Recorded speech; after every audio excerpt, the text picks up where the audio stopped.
Welcome to சமையல் with vlog.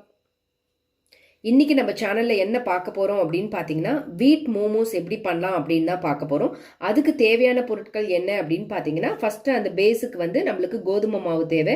நான் வீட் ஃப்ளார்ல பண்றதுனால வீட்டு, நீங்க வந்து மைதால பண்றதா இருந்தாலும் பண்ணிக்கலாம், உங்களோட ஆப்ஷன் தான். பட் நான் இன்னைக்கு வீட்டில் பண்ண போறேன். இன்னைக்கு என்ன வெஜிடபிள்ஸ் நான் எடுத்து வச்சிருக்கேன் அப்படின்னு பார்த்தீங்கன்னா, கேரட்டும் முட்டைக்கோஸும் எடுத்து வச்சிருக்கேன். இது வந்து வெஜ் மோமோஸ் உங்களுக்கு. அப்புறம் கொத்தமல்லி எடுத்து வச்சிருக்கிறேன். இந்த ஸ்டஃபிங்க்கு தேவையான பொருள் அப்படின்னு பார்த்தீங்கன்னா, கேரட், முட்டைக்கோஸ், அப்புறம் வந்து கொஞ்சமாக கொத்தமல்லி, அப்புறம் வந்து ஸ்பைசஸ் பார்த்தீங்கன்னா garam masala, chilli powder, onion வந்து நான் வெறும் ஒரே ஒரு ஆனியன் தான் எடுத்திருக்கேன். ஆனியன் வந்து கம்ப்ளீட்லி ஆப்ஷன் தான் உங்களுக்கு. நீங்கள் விருப்பம் இருந்தால் போடலாம், இல்லைன்னா தேவையில்லை. அப்புறம் வந்து ஜிஞ்சர் கார்லிக் பேஸ்ட் ஃப்ளேவருக்கு, இந்த ஒரு சைனீஸ் டேஸ்ட் கொடுக்கணும் அப்படிங்கிறதுக்காக சோயா சாஸும் டொமேட்டோ கெச்சப்பும் எடுத்து வச்சுருக்கேன். இதெல்லாம் போடாமல் பண்ணாலும் டேஸ்ட் நல்லா தான் இருக்கும், போட்டு பண்ணும்போது அது வேற ஒரு டேஸ்ட் கொடுக்கும். ஏன்னா நம்மளோட ஃபுட்டோட டேஸ்ட் பார்த்தீங்கன்னா, நம்ம என்னென்ன இன்க்ரீடியன்ஸ் ஆட் பண்ணுறோமோ அதுக்கேற்ற மாதிரி தான் அந்த டேஸ்ட்டே மாறும். இப்போ ஃபஸ்ட்டு இந்த மோமோஸ்க்கு என்ன பண்ணணும்னா, நான் இந்த மாவை பிசைஞ்சு வச்சுக்க போகிறேன். மாவு பிசைஞ்சு வச்ச உடனே அதுக்கப்புறம் இந்த ஸ்டஃபிங்க்கு நம்ம ரெடி பண்ணோம்னா அந்த ஒரு 10 to 15 நிமிஷம் இந்த மாவு ஊறுறதுக்கான நமக்கு நல்லா இருக்கும், அது ஒரு சாஃப்ட்னஸ் கொடுக்கும். ஸோ ஃபர்ஸ்ட் இந்த மாவை பிசைஞ்சிக்கலாம். இப்போ நான் வந்து எப்பவுமே இப்படி தான் மாவு பிசைவேன். உங்களுக்கு எப்படி மாவு பிசைவதோ அந்த மாதிரி பிசைங்க. நான் கொஞ்சமாக இதுதான் எனக்கு மாவு பிசைகிற பவுலு. இந்த பேசன் மாதிரி இருக்கிறதுல கொஞ்சமாக தண்ணி ஊற்றிருக்கேன்.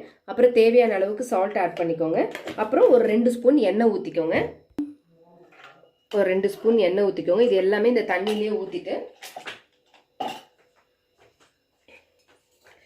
நல்லா மிக்ஸ் பண்ணிக்கோங்க. கொஞ்சமாக தான், நான் 1/4 டம்ளர் கிட்ட தான் தண்ணி ஊற்றிருக்கேன். இந்த மாவு வந்து இதில் போட்டு பிசைஞ்சிக்கலாம். இப்போ மோமோஸோட மாவு ரெடி ஆயிடுச்சு. ஓகேங்களா? இப்போ அடுத்து நம்ம என்ன பண்ண போகிறோம், ஸ்டஃப் ரெடி பண்ண போகிறோம். ஸ்டஃப்புக்கு ஆல்ரெடி நான் வந்து கடாய் ஆச்சு. ஸோ இப்போ இதில் வந்து நம்ம தேவையான அளவுக்கு ஆயில் ஊற்றிக்கலாம். நீங்கள் வந்து கீயோ பட்டரோ கூட ஆட் பண்ணிக்கலாம், உங்களோட ஆப்ஷன் தான். நான் வந்து ஆயில் ஊற்றிக்கிறேன்.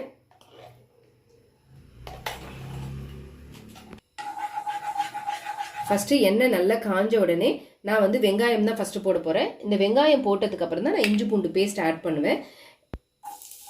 வெங்காயம் வந்து ஆப்ஷன் தான், இல்லைன்னா நீங்கள் டைரெக்டாகவே இஞ்சி பூண்டு பேஸ்ட் போட்டு வெஜிடபிள்ஸ் எல்லாம் ஆட் பண்ணிக்கலாம். இந்த வெங்காயம் நல்லா வதங்கட்டும். வெங்காயம் வதங்கினோடனே இஞ்சி பூண்டு பேஸ்ட் ஆட் பண்ணிக்கிறேன். இந்த இஞ்சி பூண்டு பேஸ்ட் ஆட் பண்ணுறதுனால நம்மளுக்கு ஒரு நல்ல ஃப்ளேவர் கொடுக்கும். இஞ்சி பூண்டு பேஸ்ட்டோட பச்சை வாசனை போகிற வரைக்கும் நல்லா இந்த மாதிரி ஃப்ரை பண்ணிக்கோங்க இந்த ஆயிலில். உங்களுக்கு ஆயில் நிறைய பிடிக்கும் அப்படின்னா ஆயில் நிறைய ஆட் பண்ணிக்கோங்க. பட் எப்போவுமே எந்த ஒரு டிஷ் பண்ணாலும் கொஞ்சம் ஹெல்த் கான்ஷியஸாக நீங்கள் வந்து சமைங்க. ஏன்னா நம்மளுக்கு எல்லாமே வீட்டில் செய்யும் போது தான் ஹெல்த்தாக கிடைக்கும். என்னைக்காவது நம்ம வெளியில் போய் சாப்பிடும்போது நம்மளோட அந்த நம்ம ப்ரிஃபர் பண்ணுற மாதிரி நம்ம கிடைக்காது, ஓவர் ஆயிலாக இருக்கும். ஸோ அதனால் வீட்டில் செய்யும்போது எப்போவுமே கொஞ்சம் பார்த்து செஞ்சுக்கோங்க. இப்போ வந்து நான் வந்து இந்த கட் பண்ணி வச்சுருக்கிற முட்டைக்கோஸ், கேரட், இது ரெண்டையும் போட்டு நல்லா மிக்ஸ் பண்ணிக்கிறேன். இந்த வெங்காயத்தோட நல்லா மிக்ஸ் பண்ணிக்கோங்க, ரொம்ப நல்லா இருக்கும் இது. உங்களுக்கு வேறு என்னென்ன வெஜிடபிள்ஸ் கிடைக்குதோ அதெல்லாம் கூட நீங்கள் ஆட் பண்ணிக்கலாம். இப்போ நான் என்கிட்ட கிடைச்சிருக்கிற வெஜிடபிள்ஸ் தான் ஆட் பண்ணியிருக்கேன்.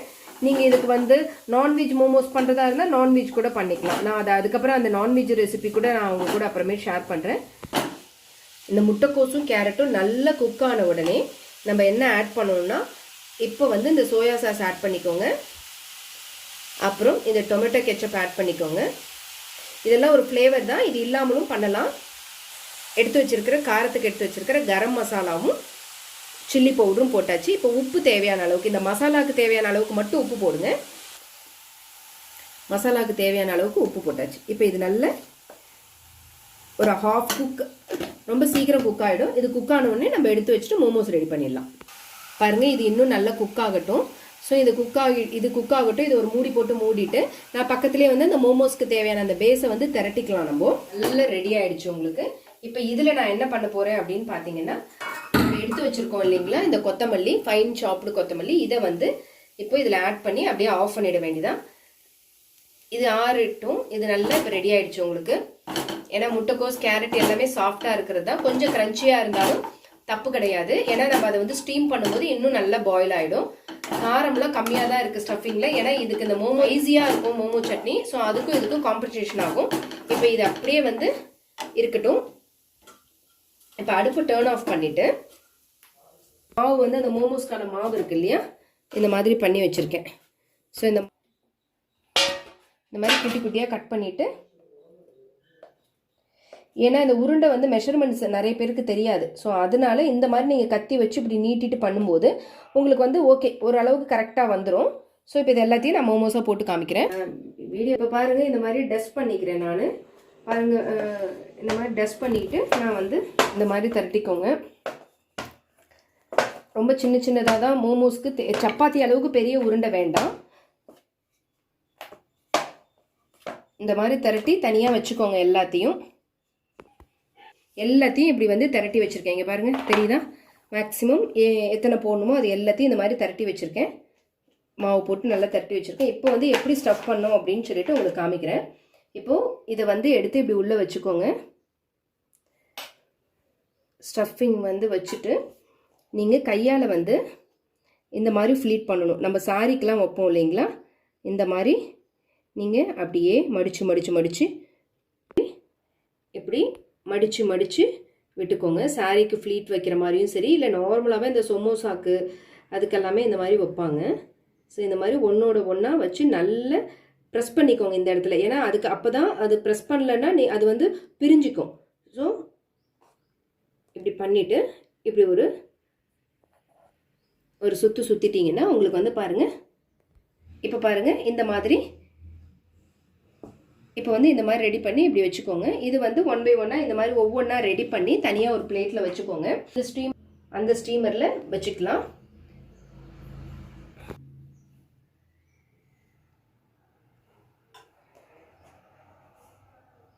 அடுத்தது பாருங்கள், அடுத்தது வந்து இந்த மாதிரியும் நீங்கள் பண்ணிக்கலாம். நான் ஒவ்வொரு ஷேப்பில் மட்டும் இப்போ உங்களுக்கு வீடியோவில் காமிச்சிடுறேன்.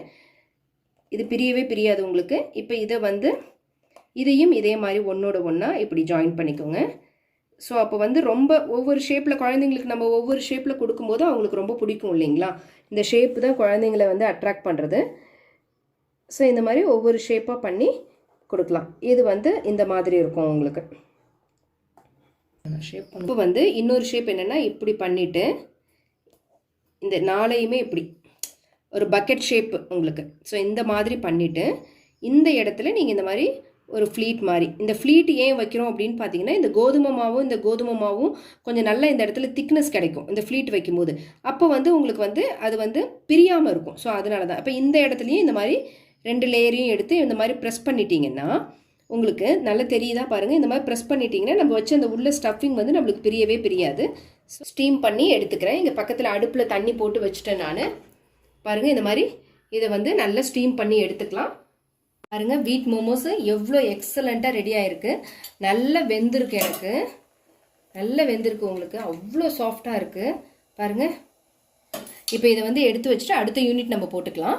இப்போ உங்களுக்கு ஒரு ஈவினிங் ஸ்நாக்ஸு ஹெல்த்தியான வீட் ஃப்ளாரில் வச்சு உங்களுக்கு மோமோஸ் பண்ணி காமிச்சிருக்கேன். கண்டிப்பாக இந்த ரெசிபி நீங்கள் உங்கள் வீட்டில் ட்ரை பண்ணி பாருங்கள். இதுக்கு வந்து நல்ல ஒரு ஸ்பைசியான சட்னி வச்சுருக்கேன் உங்களுக்கு. இந்த சட்னியோட இந்த மோமோஸ் சாப்பிடும்போது அவ்வளோ எக்ஸலண்ட் டேஸ்ட்டும் இருக்கும்.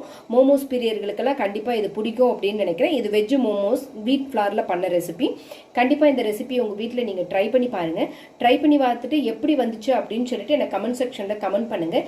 இதே மாதிரி வேற ஒரு ரெசிபியில் வேற ஒரு கண்டென்ட்டில் பார்க்குறேன். இது வரைக்கும் நீங்கள் சமையல்